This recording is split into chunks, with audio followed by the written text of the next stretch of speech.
the most important thing here, and Ross Clark's about to tell us why, is the cost of the electricity that's going to have to run all of these data centres, because it is prodigiously expensive in this country, because we have the most expensive electricity pretty much in the world. Ross, a very good morning to you.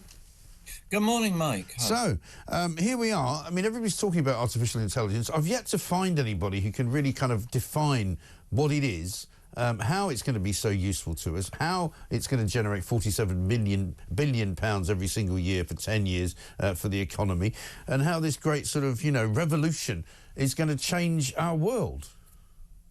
Well, it's going to fill our potholes, remember, and it's going to make our civil servants increase their productivity by the tune of 1.5% a year, according to Starmer. Well, I mean, civil servants are actually less productive now than they were 28 years ago when Tony Blair came to power, producing less per hour. Now, that's in spite of the internet, in spite of smartphones, iPads, and amazing breakthroughs in technology we've had in that time. Yes. As civil servants have become less productive. So why they should suddenly become more productive as a result of AI, I'm afraid I'm extremely sceptical. No, it's beginning to sound to me like this is the sort of magic bullet that every politician has been praying for since the time immemorial. You know, that how are you going to make life better for everybody? AI.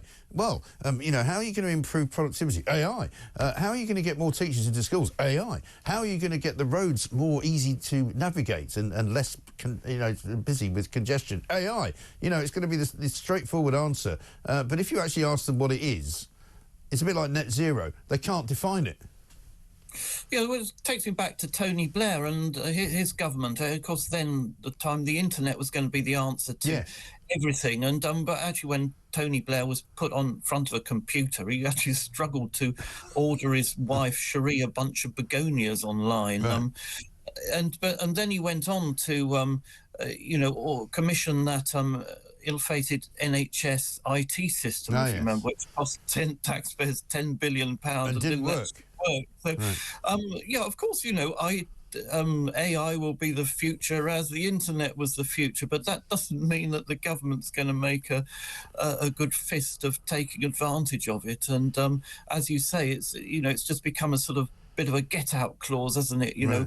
We're suffering a stagnant growth, so Starmer will get in front of the cameras and spout things about AI, and it's going to be the answer to everything, whereas he probably doesn't really understand very much about it at all. Which explains why he can't explain it, because that's always a giveaway, isn't it? But your piece today also points to the fact that electricity cost in this country is so prodigiously high that we will not be competitive on the world market for artificial intelligence, regardless of what Keir Starmer says that we are somehow the world leader in it, because the price of electricity per kilowatt in the USA 6.48 pence, whereas in Britain it's 25.85 pence. That's quite a disparity. It is, and AI is a tremendous consumer of power. It's easy to sort of overlook that, given that, doesn't have the sort of, appearance of steel industry or chemical industry, doesn't have big chimneys and that sort of thing, but it is actually extremely power hungry. And the International Energy Agency calculated a couple of years ago that AI, cryptocurrency and data centers between them are consuming 2% of world power. That's more power than is consumed by Germany. So a tremendously power-hungry industry, and yet Keir Starmer's forgotten two things. Firstly, the price of UK electricity, as you just mentioned there. UK industries are paying, 4 or 5 times as much for their power as are American companies. The other thing is the quantity of power we got. We just simply do not have the capacity for a massive expansion in AI at the moment. I mean, you take West London, for example, there's so many data centers being constructed there in recent years, and they've consumed so much of the capacity of the grid that housing developers have been told, well, sorry, that there's just no grid capacity for you to build new homes and won't be till 2035. Right.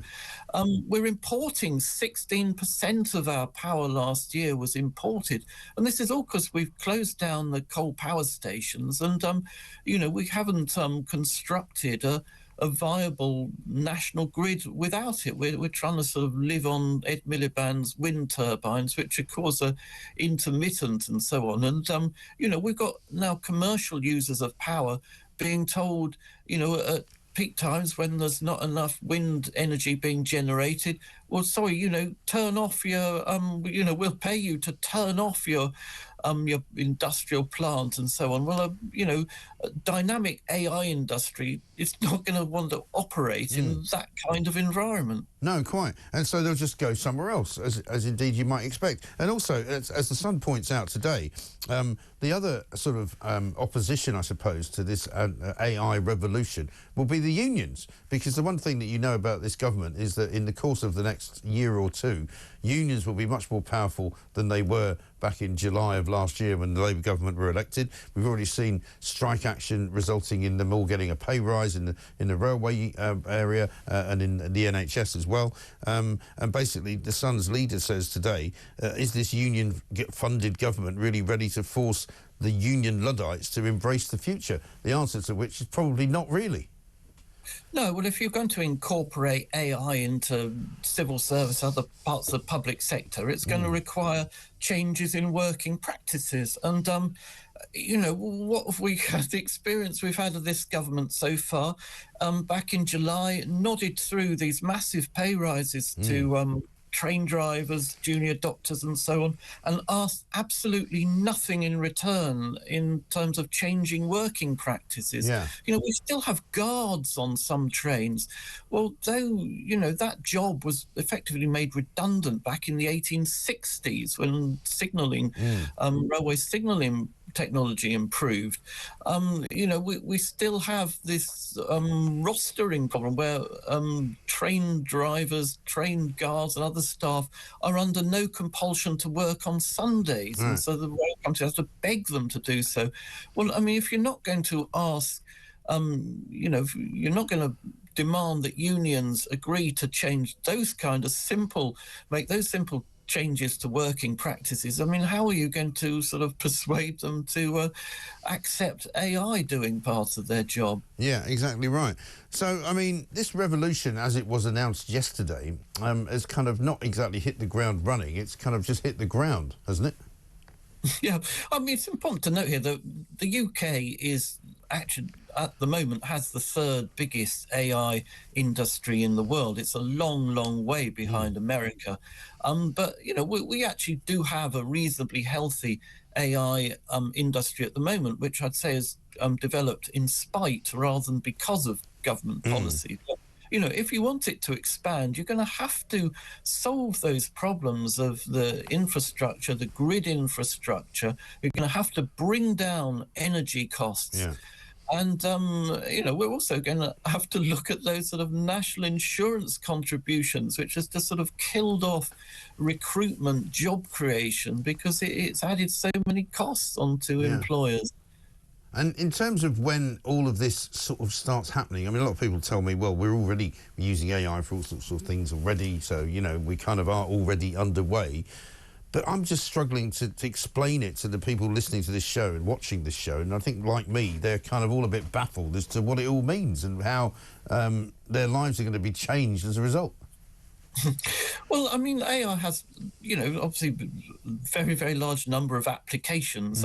You think about the potholes, for example. Starmer was yesterday claiming it would help our councils mend potholes. Well, where AI might be helpful is where it sort of learn the patterns of where potholes are being developed, are going to develop, and, enable highways departments to schedule highways improvements, resurfacing before potholes develop. Yeah. But I mean, at the present, we have potholes lying there for years and years after they've been reported to the public. Yes. And still haven't been filled. And you think, well, it's not AI's the problem here.